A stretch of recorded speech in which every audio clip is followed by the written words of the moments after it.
हारिनि गेजेराव सासे जोबोर मुंख'नो गोनां सुबुं बिथाङा जाहैबाय दुलाराय बर' फरायसा आफादनि फाउन्डार बिथाङा जाबाय सासे खन्थाइगिरि बिथाङा जाबाय सासे सोलोंथाइजों सोमोन्दो गोनां सोलोंथाइगिरि अल आसाम ट्राइबेल संघनि आफादगिरिमोन आरो आथिखालाव बिथाङा बाथौ धोरोमजों थानानै बाथौ धोरोमनि हाबा मावगासिनो दङ आरो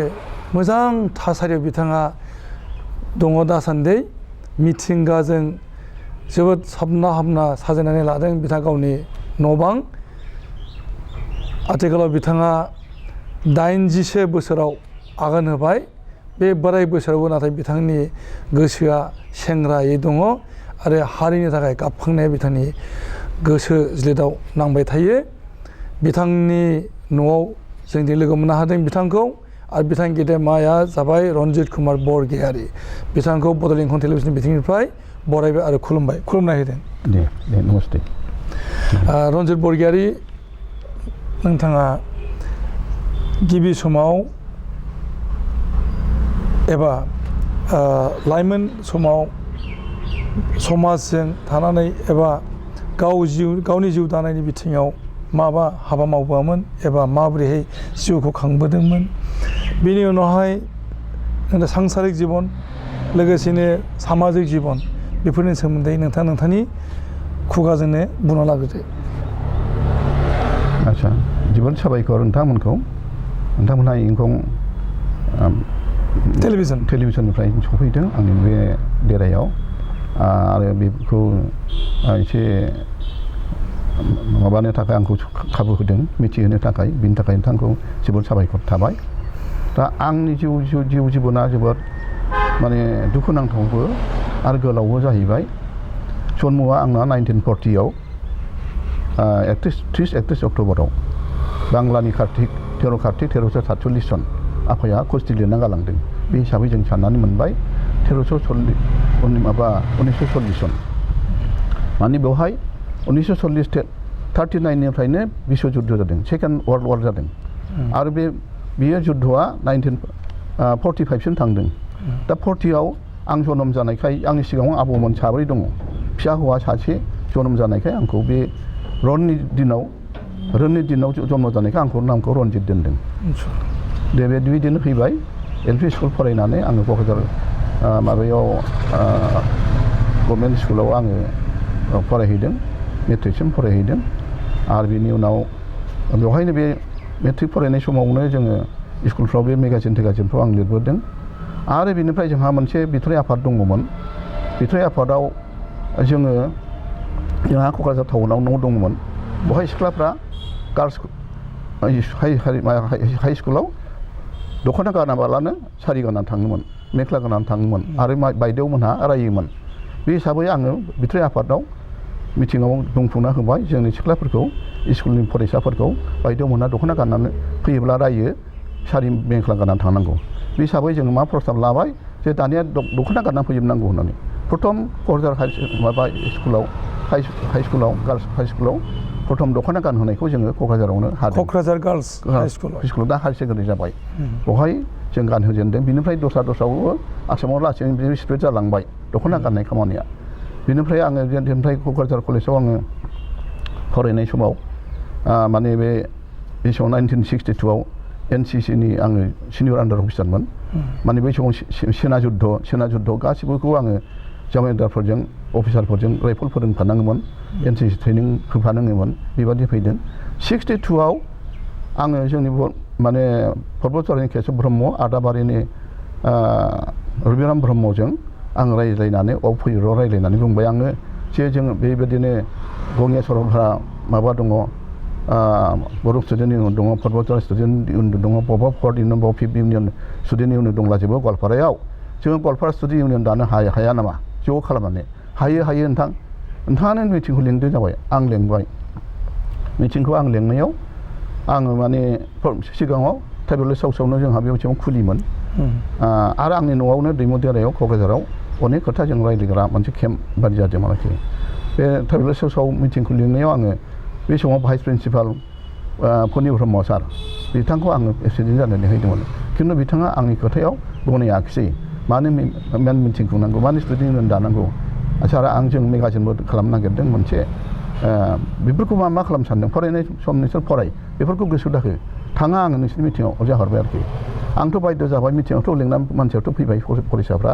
उनाव आदै महिनी महन ब्रह्म न' खाथियाव बिथांखौ लिंनानै आफादगिरि खालामनानै आङो बे 62आवनो गवालपारा स्टुडेन्ट इउनियन दानायनि जोंहा मोनसे एडहक कमिटि जों दानानै लादों बेबादिनो फैबाय फैनानै जोङो बेबादिनो आदा कामिसराबो क'क्राझाराव फरायोमोन थरुन नार्जारिबो क'क्राझाराव फरायोमोन बिथांमोनखौ सिनियर दोननानै आङो सेक्रेटारि माबा भाइस प्रेसिडेन्ट माबा जाबोदों फैयै जोङो ओमफ्राय मोनसे बनजार होनाय मेगाजिन दिहुननो हादों जोङो 1965आव आं माने थरुन फुकन बसुमतारी सुजुगिरि जों सानैजों बेखौ खालामदों आरो बेनिफ्राय उनाव शिलंआवबो माने रमान स्क्रिप्टनि थाखाय बे 62आवनो जोङो थांबावनांदों रमान स्क्रिप्टनि थाखाय मागुरा मसाहारि मोनहा देरहासारमोननि बिफामोन बिथांमोनहा शिलंआव बे मोनसे कालचारेल हल दङ बेवहायनो बै रमान स्क्रिप्टनि माबा खालामफैदों बिथांमोनहा केम्पेइन खालामफैदों बे समाव अमरिलाल बसुमतारी रन्जित शेखरमोन दङ शिलंआव बयबो रमान स्क्रिप्टनि सापर्ट होनायाव जोंहा क'क्राझारनिफ्राय थांनाया रौदन बरिगाजों आंजों थांनायाव जोंखौबो रमान स्क्रिप्ट सापर्ट खालामनो होबाय रमान स्क्रिप्ट खालामनायनि मेन उद्देश्यआ बे खृष्टानफोरनिफ्राय फैदों मागुरा मसाहारि मोनहा फैनिफ्राय ओमफ्राय जोंबो बेनिफ्राय आन्दलन खालामनो फैबाय आरो ओमफ्राय 65आव जोङो बनजार मेगाजिनखौ बुखांनायनि उनाव 66आव गवालपारा स्टुडेन्ट इउनियनखौ जोङो दाथारबाय आरोखि 65, 66आव जों दाथारनानै उनाव जों 67आव क'क्राझार बड' साहित्य सभा मोनसे जालांखांदों बै समावनो बै बोसोरावनो 67आव बे पेन्डेलावनो जोङो पेन्डेलखौ सिफाय होआखिसै बे समावनो जोङो बर' माबाखौबो गवालपारा स्टुडेन्ट इउनियनखौबो मिटिंखौ जों गिदिरैनो खुंदों बेवहाय रुपनाथ ब्रह्म फैदों जन्मेन्जय कुमार बिथां आरो बेनिफ्राय दारेन्द्र बसुमतारी काली कुमार लाहारि बिथांमोननो जोङो बाख्नाय बिलाइ होदों हयथ' बाख्नाय बिलाइ होनाया बेनो प्रथम जागोन दा जाय हक बिथांमोना फैनानै जोंखौ मोनसे माबा होफैदों मदद होफैदों आरो बेनिफ्राय बेबादिनो जोङो बेवहायनो मोनसे सिन्था खालामखादों 67आवनो बे मिटिङा गिदिर जाथारलांदों आरो जों गवालपारायावबो थांनानै थरुन बसुमतारी होननाय मोनसे सासे मेजिस्ट्रेट दंमोन गवालपारायाव बिथांजोंबो जों रायज्लायहैनानै कनकेश्वर नार्जारि आं लहेन्द्र ब्रह्म बसुमतारी बिथांजों साथामजों थांनानै बिथांजों रायज्लायनानै गवालपारानि दरनैनि फारसेनि बर'फोरखौबो जों ज' खालामदों बेबायदिनो गवालपारा स्टुडेन्ट इउनियन दानाय जाहैबाय ओमफ्राय दानिया माने फैयै फैनानै 67आवथ' बिदिनो गिदिर मिटिं खुंबाय जोङो बेवहायनो जों मोनसे प्रस्ताब लादों सिन्दाधाराया जोंना अल बड' स्टुडेन्ट इउनियन जों दागोन होननानै अल बड' स्टुडेन्ट इउनियन दागोन होननानै जों लाखादों आरो बेनिफ्राय बे 68आव जोङो माबाखौ दाबाय अल बड' स्टुडेन्ट इउनियनखौ दादों बड' स्टुडेन्ट इउनियन दानायाव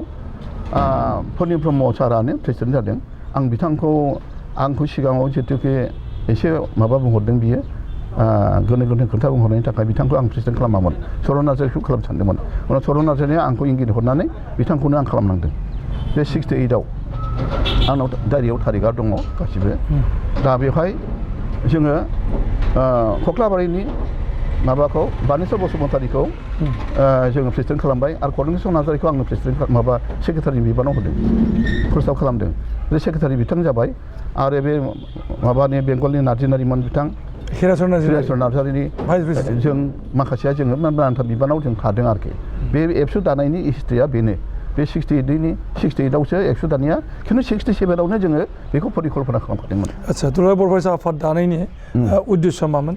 उद्देश्यआनो जादों सारा आसामनि माबाखौ जोंहा ज' खालामनांगौ आरो बर' हारिनि बेदिनो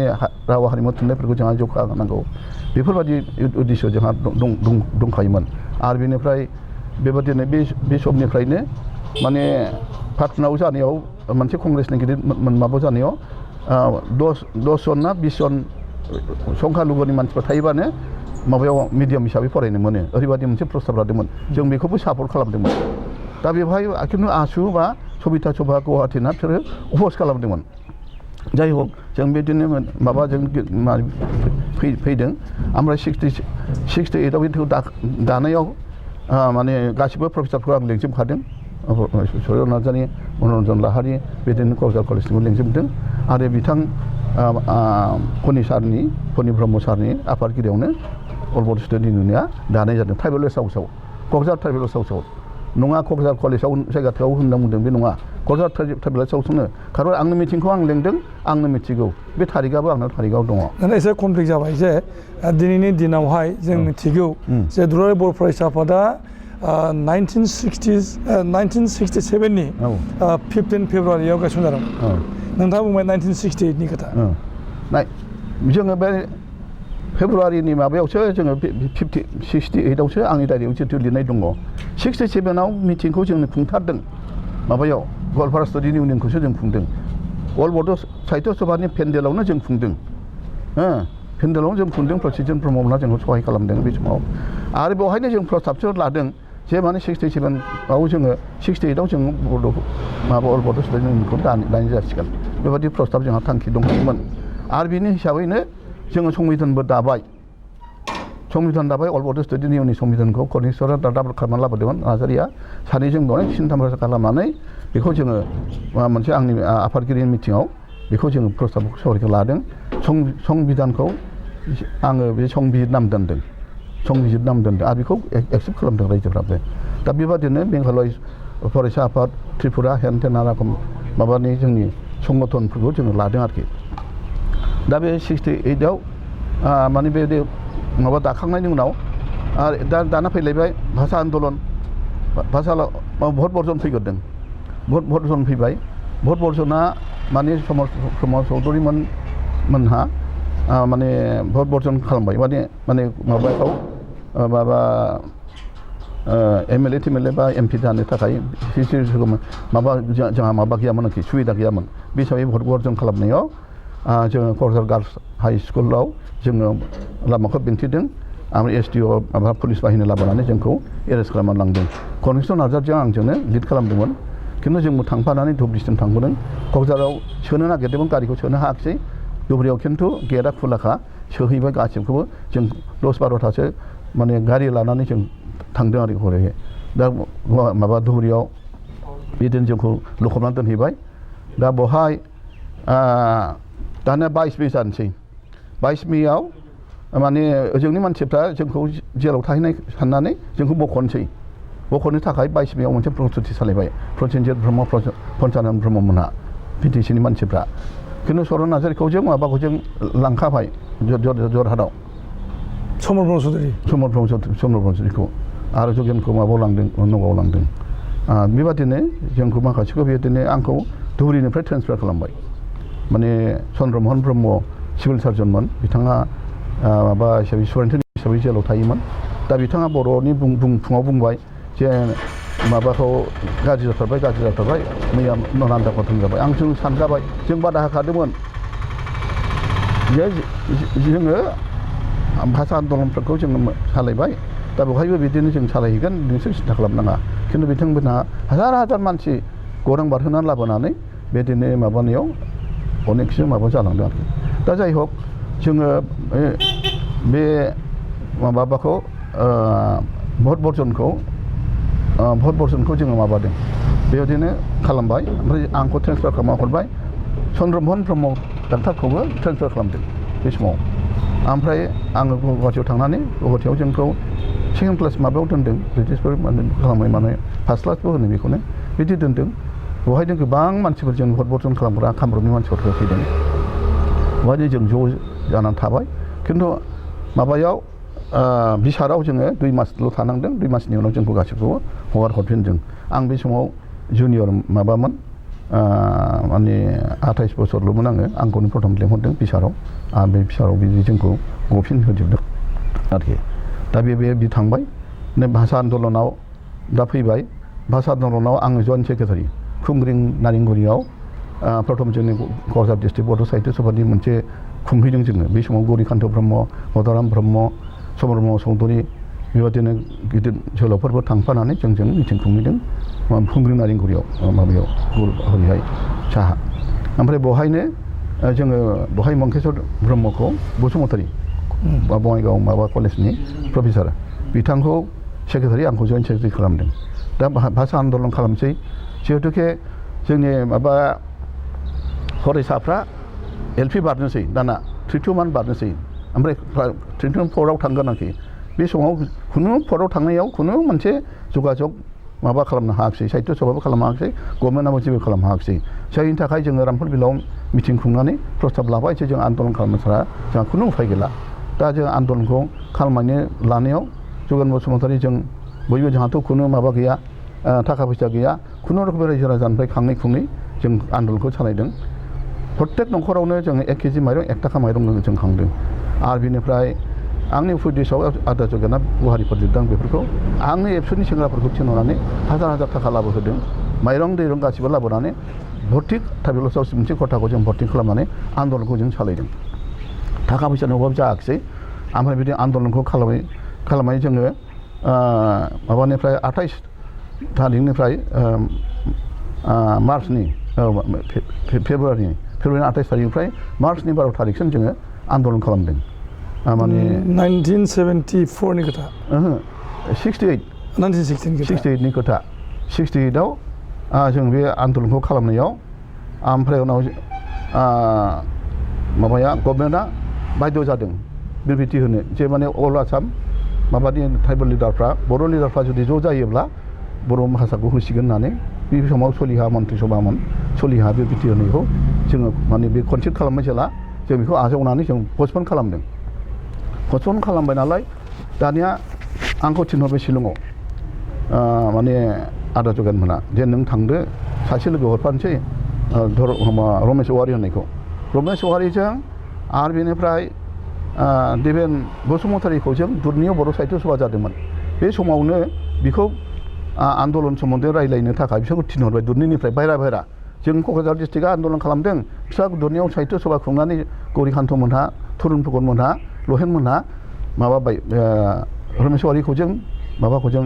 देबेन बसुमतारीखौ जों सलिहाजों रायज्लायनो थिनहरबाय सलिहाजों रायज्लायनाय समाव सलिहा बुंबाय नोंथांमोना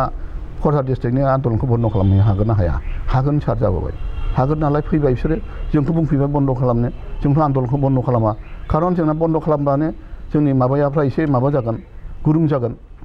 बे हिसाबै जों आन्दलनखौ बन्द' खालामाखिसै 12 थारिख मोनासिम बे आन्दलनखौ जोङो माबा कनसिड खालामथारनानैसो सलिहा सरकारखौ बाध्य खालामथारदों बिनि सिगांबो जोङो रुपनाथ ब्रह्मआ क'क्राझार हस्पिटालाव थारमाने नोंथांमोना क'क्राझाराव दुलाराय बर' फरायसा आफादनि बेनारजों बिनि बानजायनायाव आन्दलन खालामबाय थाबाय आन्दलनल' जोंनिल' नङा साहित्य सभा क'क्राझार डिस्ट्रिक्ट साहित्य सभा आच्छा क'क्राझार डिस्ट्रिक्टआव मेइन आरो एबसुआ जोंबाय सहायकारिल' बेबादि आरोखि आरो आं जइन्ट सेक्रेटारि मंकेश्वर बसुमतारी अमिय ब्रह्मआ भाइस प्रेसिडेन्टमोन उकिला ओमफ्राय जुगेन बसुमतारीआ प्रेसिडेन्टमोन बेबादिनो मोनदोंमोन आरोखि जोङो ओमफ्राय जोङो बे आन्दलनखौ खालामनायाव बे कनसिड खालामबाय नालाय बे थांबाय दाना शिलंआव आं जेलानाखि रमेश औवारिखौ लाना थांफिनो तखन रमेश औवारिखौ नुनानै सलिहा बुंबाय আপুনিওতো আহিছিল নহয় আন্দোলনটো বন্ধ কৰিবৰ কাৰণে আপোনাক কৈছিল আন্দোলন বন্ধ হ'ব বুলি ক'লে আপুনি ক'ত বন্ধ হ'ল নহয় তখন आं बुंदों सार नोंथांनि कनसिड मोनाब्ला जों आन्दोलनखौ बोरै बन्द' खालामनो बन्द' खालामनो हाया जोङो दा नोंथाङा बिबृति होबाय नोंथाङा मानिनानैबो लाबाय नोंथाङा मा दा नोंथाङा मा बुङो आं मिटिं लिंना होनोसै जि रायलायदो होनबाय तখন मिटिङाव फुंनि बेलायाव मिटिङाव आंखौ जों रमेश औवारिखौ जों लाफादों बै समावहाय आसामनि राजधानिया शिलंआव आरो सलिहा मन्त्रि सभा माने बिमल प्रसाद सलिहा मिटिङाव थाङाखिसै गुबुनफोर थाबाय माबा एडुकेसनिस्टफोर थाबाय आरो बिथांमोना आंखौ जोंखौ बुजायनो समबाय जे एलिमेन्टारि माबाया खालि आप टु क्लास 6ल' गतिके नोंथांमोना क्लास 6सिमल' मोनगोन नोंथांमोनहा नैबे लेखाखौ लांदो जाबाय आरोखि आंथ' जइन्ट सेक्रेटारि आन्दलनखारि जोङो बे क्लास 6सिमखौ लांनानै आरो उनाव 7, 8, 9, 10खौ जों माबाजों मा मिडियामजों फरायनो जोंलाय बेखौथ' आं लांनो हाया होननानै बे लेखाखौ आं गथायना होफिनदों बाध्य जानानै बिसोर उनाव मालाय मिटिङा पस्टपन जाबाय दा बेलासियाव लिंफिनसै बेलासियाव फैफिनदो नोंथांमोनहा जोंबो बेलासियाव थांफिनबाय एखे रुमावनो एसेम्बलिनि मोनसे माबा रुमावनो जों मिटिंखौ खुंफिनबाय अब्लाबो बिथांमोना आरो बे आप टु क्लास 6सिमखौनो जोंखौ नारसिनबाय थायो तखन आंथ' बुंबाय होमबानो आन्दलना जाफिनगोन आंथ' बेखौ लानानै थांनो हाया आं नांगौबा ओरैनो थांगोन आखाइ गोजायैनो आंनि लोगो जों बेखौ लांनो हाया होनना बुंबाय आं उनाव बाध्य जानानै R.S. रहमान इडुकेसननि सेक्रेटारि बे टाइप खालामनानै जोंनो हरबाय आप टु सेकेन्डारि स्टेज होननानै बेबायदि लिरना हरदों बिदि लिरना हरनानै ओमफ्राय उनाव जों बेखौ लानानै फैबाय बे लेखाखौ बे समाव आं फट'स्टेट गैया जेबो गैया आदा जुगेरनो जों होफैबाय जगन बसुमतारीया बे लेखाखौ खिन्थु उनाव खोमादों होनना बुंदों बियो खिन्थु बे मोनसे इतिहासमोन आरोखि जाय हक दुखुनांथाव बेनो आरो बेनिफ्राय जोंखौ मा खालामबावबाय दा जिहेतुके बे बिबृति होदोंमोन सलिहाया जे आसामनि बर' लिडार्सफ्रा ज' जाब्लासो बर' भाषाखौ मोनगोन होननाया दाना माबानि मार्चनि बे मार्चआवनो आरोखि 15 दिन 20 दिन उनाव मिटिं लिंफिनलायबाय शिलंआवनो मिटिं लिंफिनबावबाय जे माने माबायाव 31 थारिखआव 31 थारिख आरो 1 एप्रिलाव मिटिं लिंबाय 68नि तखन जों थांबाय ओजोंनिफ्राय जों महिनीमोहन ब्रह्म थांदों जगन बसुमतारी भाइस प्रेसिडेन्ट आरो मंकेश्वर दा आं बिदि जोंहा 5 जन 6 जन थांबाय थांनानै शिलंनि माबा हटेलाव जों थाहैबाय मोनसे हटेलाव हेपि भिलेज हटेलाव बेवहाय थानानै जोङो ओमफ्राय शिलंनि सात्रफोरखौबो जों बुंखादोंमोन जोंहा ज' जानांगौ ज' जाबासो मोनगोन होनबाय जों ज' जानानै मेम'रेन्डाम मोनसे गथायना होबाय जोंहा जेबो खोथा गैया नोंथांमोनजों नैबे जोंहा ज' जाबाय नोंथांमोनहा बर' मिडियामखौ हरदो होनना बुंबाय अथ'सो बिथांमोना जोंनो कागज कलम होनानै आरो एलिमेन्टारि इडुकेसननि लेखा बिजाबफोर दिहुनना होजोबनानै प्रत्येकनो माबा होबाय तखन जों बुंदों मंकेश्वर आंदों बे लेखाखौ रावबो दादां कलमखौबो दादां दा लिरबो जोंनो जों ज' जाबाय ज' जाबा हरगोन नोंथांमोना हरनांगौ ओरै होननानै बुंनायाव साइद आलाया बे समाव जोंनि बर' साहित्य सभानि प्रेसिडेन्टआ जयभद्र हागजार बिथाङाबो मिथिङाव दङ ओमफ्राय मन्थ्रि बिथाङा दा इडुकेसननि दा साइद आलि आहमेदा जादों माबा उकिलमोन धुबुरीनि बे स्टेट लेभेलनि माबा मिनिस्टार इडुकेसननि दा गौरी दाबो जोंनि माबा उकिल बेजों थर्क जाग्रोबाय उनाव बे थर्कखौ बारस'नानै जोंहा भाइस प्रेसिडेन्ट अमिय ब्रह्मआ लेक्सार होबाय फ्राय 45 मिनिटसो लेक्सार होदों बियो ओरैबायदि लेक्सारा बुंबाय जे जोङो गवालपारा डिस्ट्रिक्टआव जोङो बेंगलि मिडियामखौ जों असमिया मिडियाम खालामदों गुरुदेब कालिचरननि दैदेननायाव होमबा जोङो दिनै बर' मिडियाम बिदों बर' मिडियामखौ मा नोंथांमोनहा होआ ओरै होननानै बिदि जुक्ति तर्क होनायाव उनाव बायद' जादों आरो बाहादुर बसुमतारी एमएलएआ बुंदोंमोन बे गोनो गोथो बुंनायाव असमिया नांगौ ना बर' नांगौ नोंथाङा मोजां बुं होननानै आंबो एसे हुमखि हरनायाव बिथाङा जदों आरो हागजारा रब' होनानै आंखौ जनो थिनदों आरोखि दा बिदि घटना जालांदों बिदिनो घटना जालांनानै ओइदिनखालि मिटिङा पस्टपन जालायबाय थिगखौ खालामाखिसै ओमफ्राय अखानायै खिन्थु हागजारा फैगाराखिसै जयभद्र हागजारा फैयाखिसै ओमफ्राय ओइदिनखालिबो बिथांमोना खिन्थु बे माबाखौनो होफिनो नोंथांमोना आप टु क्लास 6ल' थार एलिमेन्टारि इडुकेसना बेखौल' लांदों नोंथांमोना होनदों जोंथ' बेखौ लांनो फैयाखै बिदिबा जोङो ओंखारलांसै होनना बुंबाय ओंखारलांनो उनाव बायद' जानानै बे 1 एप्रिलबा ओरैनोबा माबाखा मा होनना बुङो थगायलायनाय दिन जों थगायसिगोन मादों थगायाखिसै नोंथांमोनहा जासिगोन मिडियामा सेकेन्डारि सिचुवेसनमोन नोंथांमोनहा लांदो ओरै होननानै जोंनो लिखाफोर खालामना हरबाय बे समाव जगेन्द्र बसुमतारीया प्रेसिडेन्ट जों ज' फैफिनासै आरोखि बेबादि बे आन्दलन मिडियाम आन्दलन ओमफ्राय बेवहायनो जोङो टेक्सटबुक प्रडाक्सन दाबाय कमल कुमार ब्रह्म मनरन्जन लाहारिमोनखौ प्रेसिडेन्ट सेक्रेटारि खालामनानै जों लेखा लिरनो आरम्भ खालामबाय सना बिदां हेन टेन नाना रोखोम खन्थाइ बिदां बेफोर लेखाखौ लिरनानै जोङो बर' मिडियामखौ दावखोहोदों उनहालागै बे माबा थानेस्वर बर' इडुकेसन मिनिस्टारा बिथांमोनाबो हेल्प खालामदों जोंखौ बेबायदि इडुकेसननि बेलायाव बे 68नि बाथ्रा थांबाय दा बिनिफ्राय बे 68आवनो माने बे आंहा माबा जानांगौमोन हाबायाबो माने जायाखिसै आरोखि बे सोमावसारनायनि थाखाय सिगाङाव खिन्थु मोनसे सासे हिन्जावजों बे मुखुलदानि हिन्जावजों आंहा बनवास जादोंमोन गय थैखाहैखादोंमोन खिन्थु हथात बे थैनानै थांदों खोब दुखु गोनां बे हिस्ट्रिया दा बेखौ सुकेस्वर नार्जारिया आंनि थैनाय होननाय खन्थाइ लिरदों बे दा मेजराव लायो आरोखि बे खन्थाइखौ सुरन नार्जारि लिरनाय खन्थाइखौ आंनि जिबनिखौ लानानै लिरनायखौ मेजराव लायो आरोखि थारमाने नोंथांनि जोंनि लाइफ स्ट'रि बा दुखु गोनां ट्रेजिक स्ट'रि बियो बेखौनो लानानै आंनि थैनाय सैनाय सुरन नार्जारिनि आखायाव खन्थाइ जाय खन्थाइयानोखि दा माने बर' बिजोंनि थाखाय मोनसे जोबोद मुल्यबान खन्थाइ जानानै थाबाय दानिया जों फैनि जे नोंथाङा दुलाराय बर' फरायसा आफादनि फाउन्डार बै समाव नोंथाङा दा दहाय बावैसो नोंथाङा बुंखाबाय जे दुलाराय बर' फरायसा आफादखौ दानाय जादोंमोन जे बर' राव थुनलाइ आरो बर' हारिखौ जौगासारनायनि थाखाय बेवहाय राजखान्थिनि जेबो इस्यु गैयामोन नामा? जोंहाथ' बेहाय जोङो ओरैबायदि जादों मोनसे 60 माबायाव 68 रुपनाथ ब्रह्मआ माबा MP जालांदोंमोन MP मोनसे माबा माने आदा रनेन बसुमतारिया माने सिट मोननांगौ जाबाय नालाय बिहा बेखौ मन्थ्रि जानांगौ रुपनाथ ब्रह्म थाबाथ' जाला रुपनाथ ब्रह्मखौ बियो दिल्लीयाव फाथायहरदों दिल्लीयाव फाथायहरबाय नालाय बेखौ आनकनसियासै जोङो एबसुआ फरायसाफ्रा देरहाहरदों सोरबा बे धरनीधर बसुमतारिखौ माबाखौ रुपनाथ ब्रह्मखौ एमपिआव थांबाय खिन्थु हजोंहाय बियो माने जइन जानो मोनाखिसै जोंनि फट'फोरखौ बियो जइन माबा एंगारलाङाखैमोन नामानो बेबादि मोनसे माबा रुल दं नामा दा बेखौ एंगारैनो थाखाय MLA चिफखौ बे नागाराखै नागाराखैमोन दा हजों दाना रि-इलेक्सन जानांगौ जाहैबाय रि-इलेक्सनाव जोङो दा जों दुखु मोनबाय आनकन्टेस्ट नोंथांखौ हगार हरबाय जोङो रावखौबो स्टेन्ड खालामनो हायाखै सोरबा दुखु मोनदों बिनि थाखाय एबसुखौ खिन्थु नोंथांजों जों दा कन्टेस्ट खालामसै दाना अमब्रेला बसुमतारिखौ जों कन्टेस्ट खालामनो होबाय बोरायजों माबाजों रुपनाथ ब्रह्मजों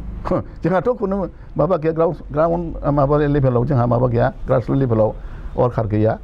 एबसुहा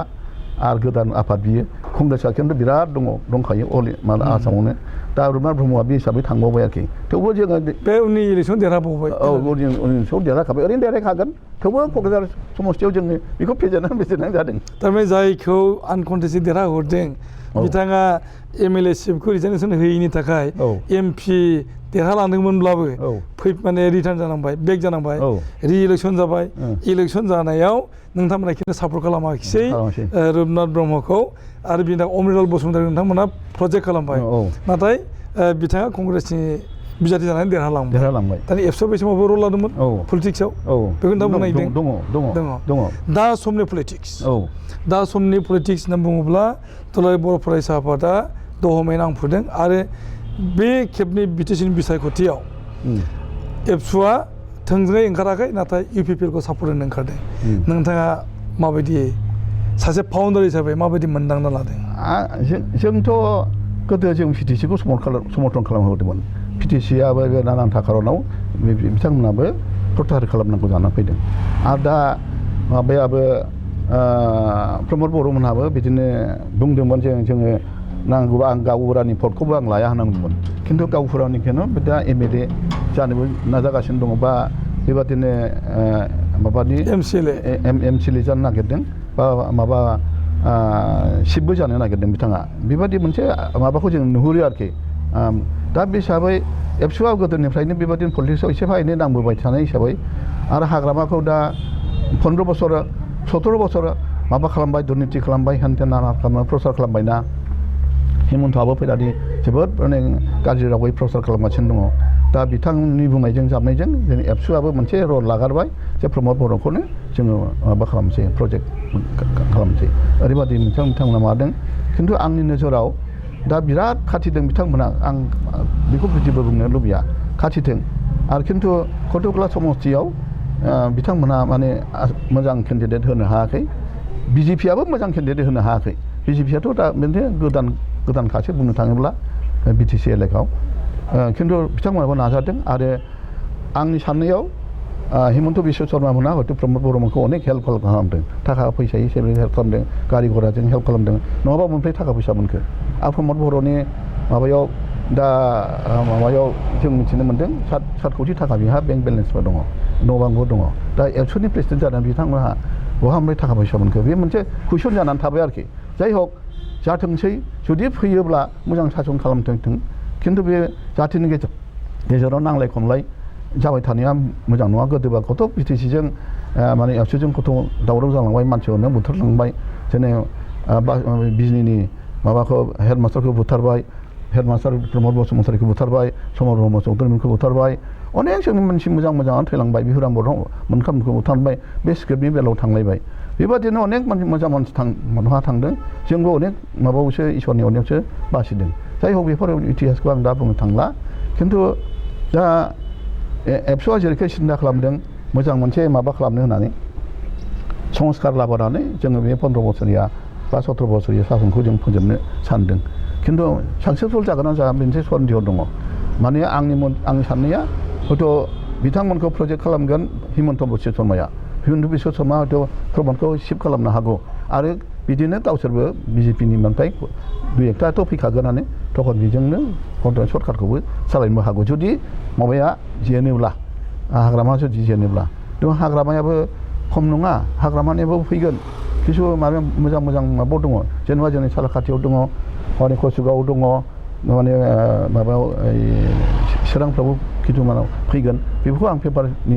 माबा रिडिंनिफ्राय आं मिथिनो मोन्दों आरोखि दा जाय हक माने एबसुनि नोजोरा माने हारिखौ दानायाव दंगासिनो दङ गोदोनिफ्रायनो आरो बिदिनो आन्दलनखौ खालामबाय थादों दा उनहालागै मा जायो आं बेखौ मिथिया खिन्थु जाहाथे माने मोनसे संस्कारनि लामाजों बिथांमोना फैथोंसै आरो दुर्नितिफ्रा जुदि जोबथोंसै आच्छा दुलाराय बर' फरायसा आफाद एबा UPPL एबा BJP एबा बिरोधी दल BPFनि हेंथा दलफोर बिसोर बुंगासिनो दङ जे थांनाय 15 बोसोराव थांनाय 15 बोसोराव दुर्नितिनि अनगायै बेलेग मावनाय जायाखै हाग्रा महिलारिया आरो बेहाय ओनसोला जेबो उन्नति जायाखै बेथ' मिथ्या खोथा माने आं मिथिनायाव आंनि नोजोराव जोंनि हाग्रामायाबोथ' ओरैनोथ' बे 15-16 17 बोसोरखौ माने रायजोखौ सासन खालामाखै दा नोंथांमोनहा सानना नायदो जोंनि असे जाना गामिनिफ्राय बे तितागुरिसिम नैबे लामासिम फैनायावनो जोङो हान्थुमा माने हाब्रुनि गेजेरजों फैनांगौमोन आरो बेनिफ्राय प्रत्येकनि राजानि गामिनि लामाफ्राव बिदिनो दैज्लां हाब्लांखौथ' खस्थ'यै फैनांदों दा बेफोराव फाखा लामा जागासिनो दङ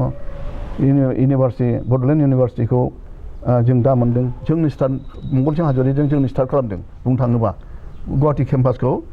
थानेस्वर बर'खौ लाबोनानै जोंनो केम्पासखौ आराम्भ खालामहोदों बे हायाव दानि बड'लेण्ड इउनिभार्सिटि हायाव बिथाङा फैनानै जोंखौ मदद होफैदों आरो बिथाङा अनेक हेल्प खालामदों आरो शेखर बसुमतारी ब्रह्म बिथांमोना जोंजों लोगोसे बिदिनो हा लानायाव आंनो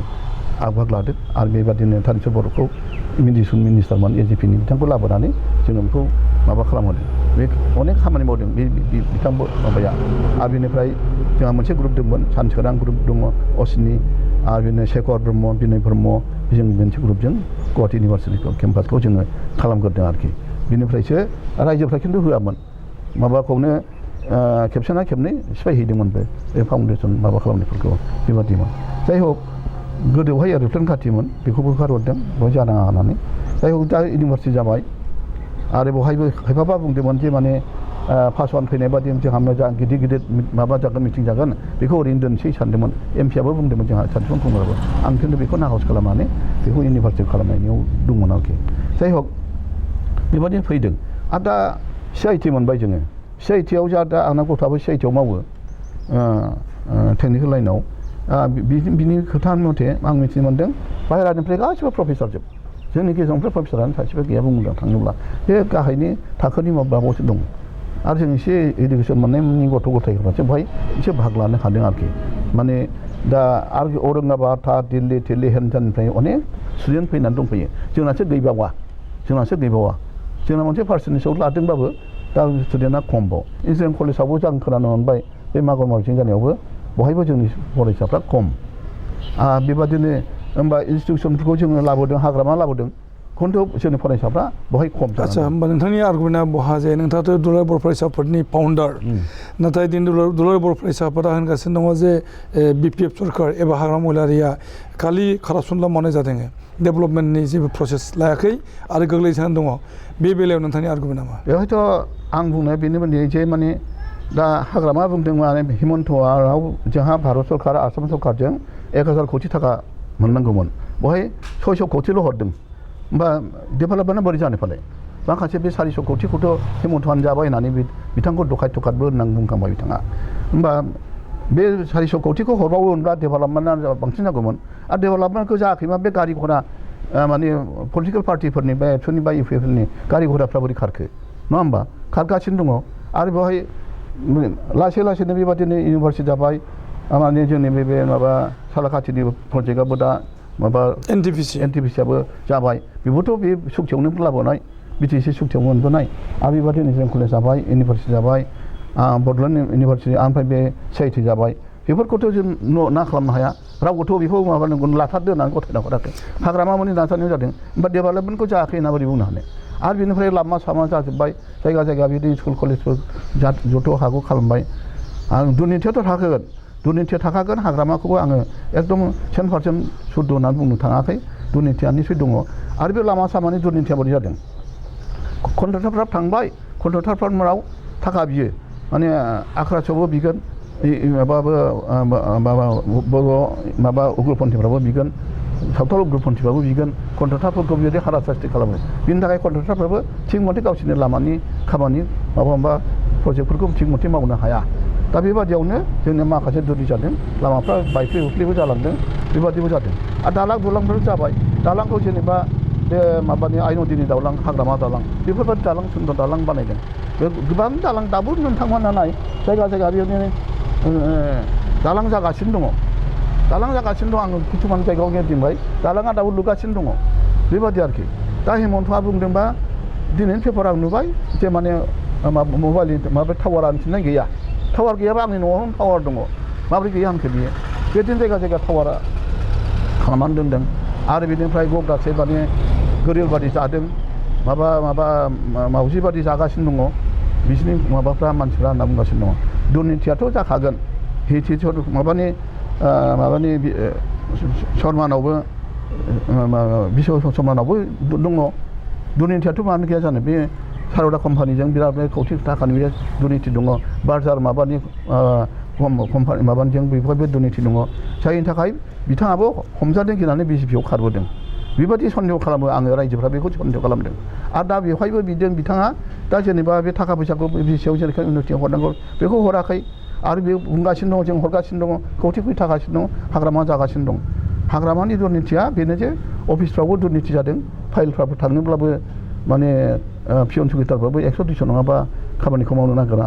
फाइलखौ दैखांनो नागिरा बेबादि जादों हाग्रामा बेखौ माबानांगौमोन बेफोर दुर्निथिखौ बियो फोजोबलांथारनांगौमोन अब्लानो सुन्दर जानांगौमोन जिनिसा बेबादिनो फैदों आरोखि दा दुर्निथियाव आं बेखौनो बुंदों जे दुर्निथिया जायाखै नङा जादों थेवबो बेफोरखौ जोङो इडुकेसनफोरजों बा सिनियर मानसिफोरजों रायज्लायनानै हाग्रामायाव जुदि माबायोमोनब्ला समेलनि मोनसे माबायाव फैयोमोनब्ला गाव हारसिङै नंजोबा गावनि सांग' फांग'आवबो हयथ' हाजोबाखै बेबादि मोनसे बेनाव माबा होग्रा एडभाइजार गैया बिहा मोजां एडभाइजार गैया इउपिपिएल जुदि सरकाराव फैयोब्ला बेफोरखौनो गैया खालामनो बुंनाय जादों प्रमद बर'आ बुंबाय थादों जे बिटिसिआव मोनसे निखा सासन खालामगोन आरो माने बे दुर्निथिखौ गैया खालामगोन बेथ' बुंनायनि बाथ्रा हागोन ना हाया मोनसे सन्देह थायो बयथ'गार बुंगासिनो दङ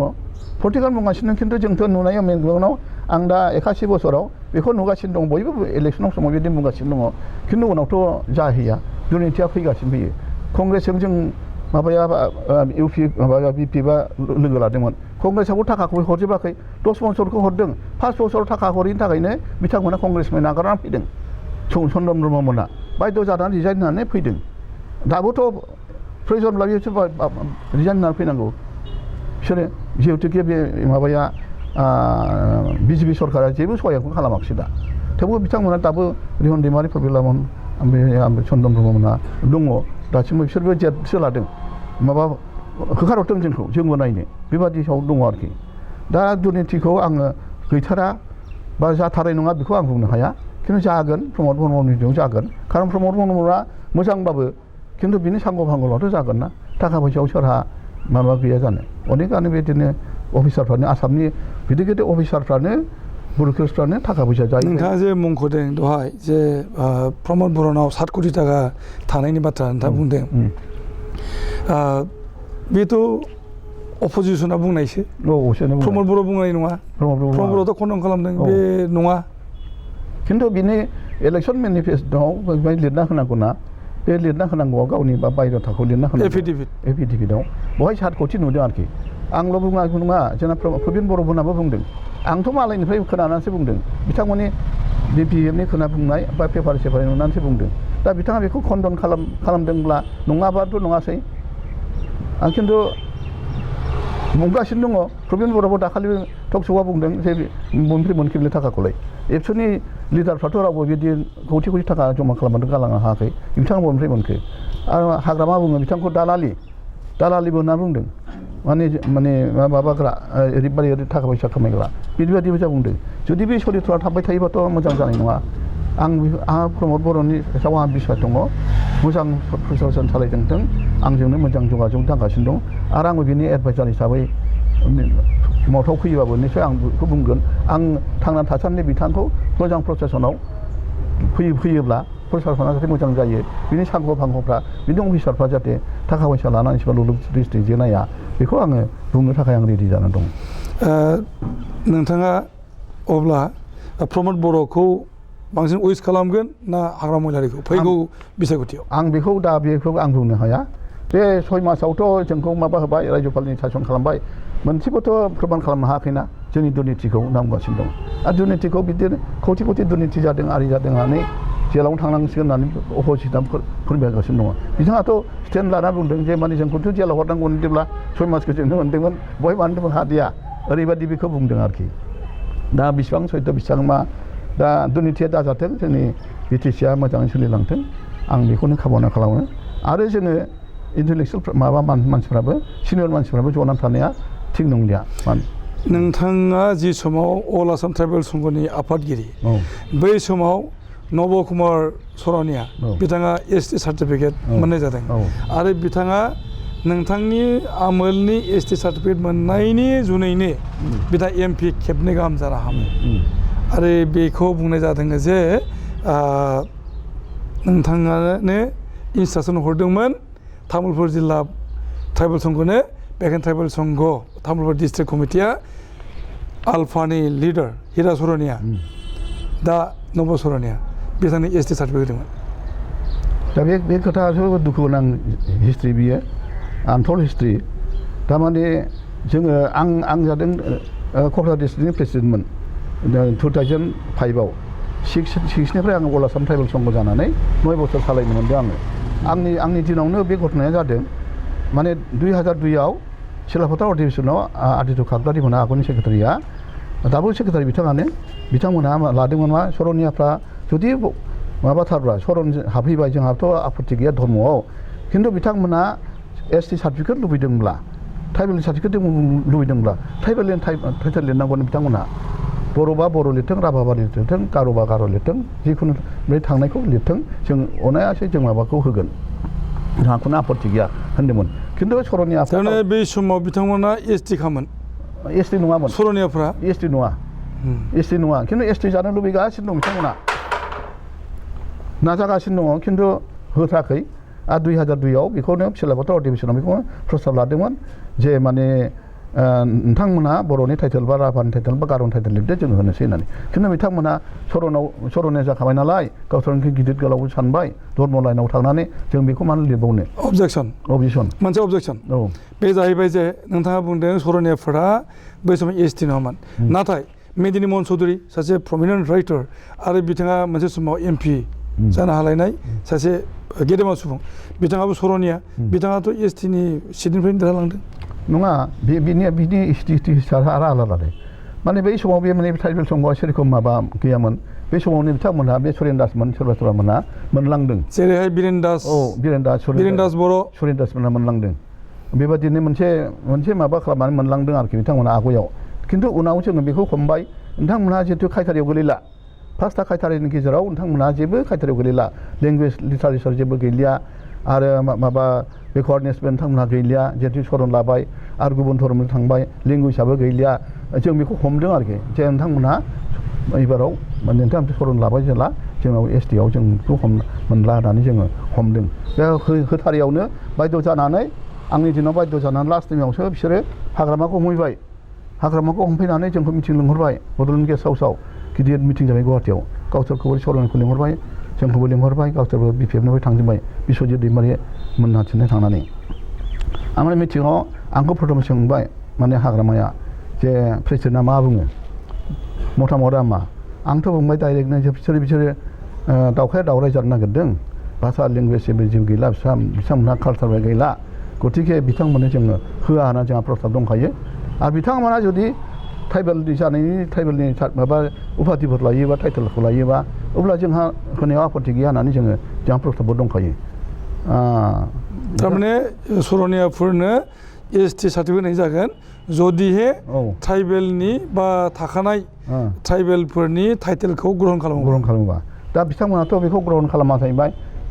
दाउखाजों दाउराइजों जोंखौ मान थुलुंगाखौ होनानै दावराव जाबाय हाग्रामायाबो आंखौ बुंबावबाय बिश्वजित दैमारियाबो माबा सासे जों इउदिगनि सेक्रेटारि प्रितम ब्रह्मखौ सियारजोंनो खुबैलायनो नागिरबाय मैया दाखालिसो सेंग्रा नों मा मिथिगौ होननानै दा बेबादियाव जोंहा ओरैबायदि माने पलिटिक्सआव गोलैबाय जायनि थाखाय तामुलपुरनि जोंनि डिस्ट्रिक्ट प्रेसिडेन्टआ कैलास राभामोन कैलास राभाया बे अर्डारखौ मोनखाबाय नालाय हा खाग्लानिफ्राय जे होनांगौ होननानै मिटिङाव प्रस्ताब लानायखौ हरबाय बे हिसाबै बिथांमोना हरबाय खिन्थु हानि फाट्टायाव बिथांमोना माबासो हरु कस खालामो ओरै सर'निया खालामबा बिनिफ्राय बर' कस खालामो बर' कसनिफ्राय कलिता खालामलाङो बिथांमोनहा माने बर' जाथि माबाफोरखौ माने आदार कास्टआव लांनो थाखाय आदार कास्टआव लांनो थाखाय बेबादि बिदिनो हानि फाट्टायावसो हरु कस्तमोन बेखौ नायाखिसै जोंहा नायनायनि माबाबो गैखामोन बे समाव जिहेतु बे मण्डल खानुनखौ आखायाव होयोब्ला बिथांमोनथ' हानि फाट्टा नायगोन मा जाथि माबायदि बेखौ जों टाइम संबा नायामोन बिनि मोनसे भुल थालांदों जोंना थेवबो तामुलपुरनि SDOआ बेखौ काउन्टार साइन होगारबाय नालाय ST सार्टिफिकेट मोनगारबाय बियो